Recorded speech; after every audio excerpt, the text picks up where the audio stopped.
आणि हे कुठले शिक्षक आहेत तर आदिवासी भागामध्ये राहणारे बहुतांश आदिवासी समाजाचे मुलं मुली शिक्षक म्हणून रोजंदारीवर तिथं काम करत होते। आज जर बघितलं तर 10,000 कोटीपेक्षा जास्त कामं ही रोजगाराची एक कॉन्ट्रॅक्टरला देण्यात आलेली आहे।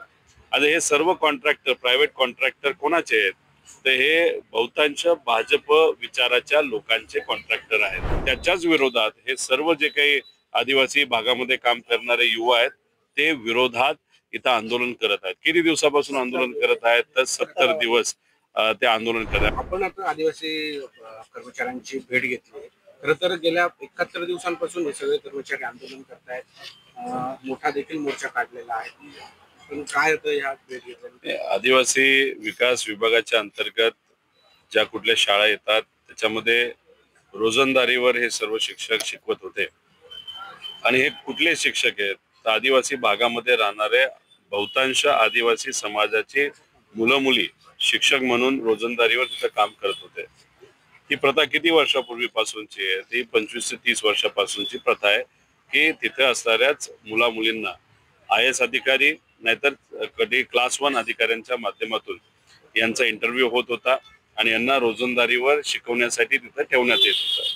पण झालं असं आहे की गेल्या काही वर्षांमध्ये आपण बघितलंय की या महाराष्ट्रामध्ये महायुतीचं नाही तर भाजपचं जेव्हा केव्हा सरकार आलेलं आहे त्यांनी प्रायव्हेटायझेशन म्हणजे खाजगीकरण कडे जास्त वजन टाकलेलं आपण सर्वांनी बघितलेलं आहे। इतर विभागामध्ये सुद्धा आज जर बघितलं तर 10,000 कोटीपेक्षा जास्त कामं ही रोजगाराची एक कॉन्ट्रॅक्टरला देण्यात आलेली आहे।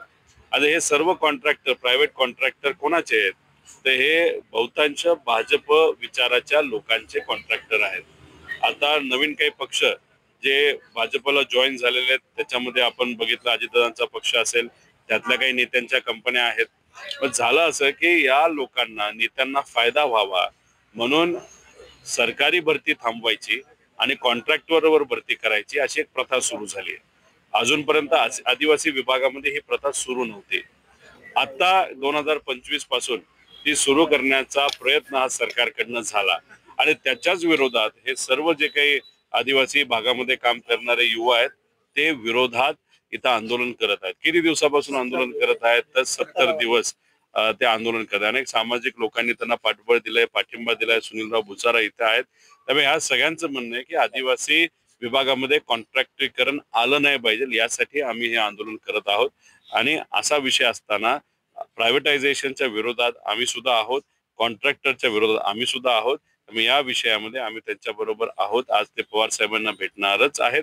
त्याच्याच बरोबर उद्या जाऊन ते सर्वजण मिळून काही सामाजिक भूमिका तिथे घेणार आहेत। जी कुठली सामाजिक भूमिका ते घेतील त्यांच्या बरोबर आम्ही तिथे राहू आणि अधिवेशनामध्ये सुद्धा हा मुद्दा आम्ही तिथं मांडत राहू। आमच्या वतीने सुनील भाऊ भुसारा इथं या मुलांची सातत्याने बोलत आहेत, चर्चा करत आहेत आणि त्यांच्याच माध्यमातून पवार साहेबांपर्यंत हे सर्व मुलं जातील आणि साहेब स्वतः या विषयाकडे लक्ष देतील असा विश्वास आहे। आपल्या याबाबत काय आदिवासी मंत्र्यांबरोबर बोलणार आहात का किंवा एक तुम्ही समजून घ्या की आमची इच्छा नेहमी तुम्ही जर बघितलं असेल एखादा मुद्दा जर काही सामाजिक संघटनेने घेतला तर त्याच्यामध्ये आम्ही लगेच जात नसतो।